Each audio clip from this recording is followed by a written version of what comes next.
Power star Pawan Kalyan career లోనే biggest hit గా నిలిచింది ఓజీ మూవీ. ఓజస్ గంభీరగా పవన్ చేసిన ఊచకోతకు బాక్స్ ఆఫీస్ దగ్గర 300 కోట్లకు పైగా వసూలయ్యాయి. పవన్ కళ్యాణ్ కెరీర్ లో మొదటి రోజు నుంచి సెన్సేషనల్ రికార్డులను నమోదు చేసింది ఓజీ. దర్శకుడు సుజిత్ పవర్ స్టార్ కి ఇచ్చిన ఎలివేషన్ కు ఫ్యాన్స్ పండగ చేసుకున్నారు.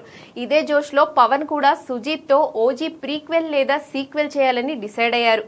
ఇక థియేటర్లో ఊచకోత కోసిన ఓజీ ఇప్పుడు డిజిటల్ ప్లాట్ఫామ్ లోను దుమ్ము దులిపేస్తోంది.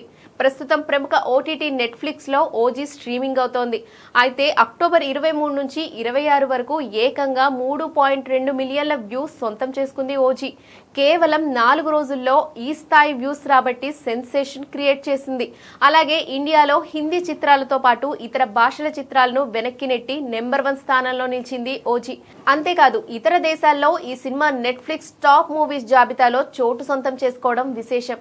ఏకంగా 11 దేశాల్లో టాప్ 10 లో నిలిచింది. అంతేకాదు గ్లోబల్ రేంజ్ లో నాన్ ఇంగ్లీష్ మూవీస్ లిస్ట్ లో టాప్ 5 లోనూ ఓజీ ఉండడం విశేషం. ఈ లెక్కన ఓజీ క్రేజ్ ఎలా ఉందో అర్థం చేసుకోవచ్చు. మొత్తంగా ఓజీ థియేటర్లోనే కాదు ఓటీటీలోనూ అదరగొడుతుందనే చెప్పాలి. ఈ సినిమా విజయానికి కారణం హై యాక్షన్ సీక్వెన్స్ లు మరియు పవన్ కళ్యాణ్ స్క్రీన్ ప్రెజెన్స్ అని చెప్పడంలో ఎలాంటి డౌట్స్ అక్కర్లేదు.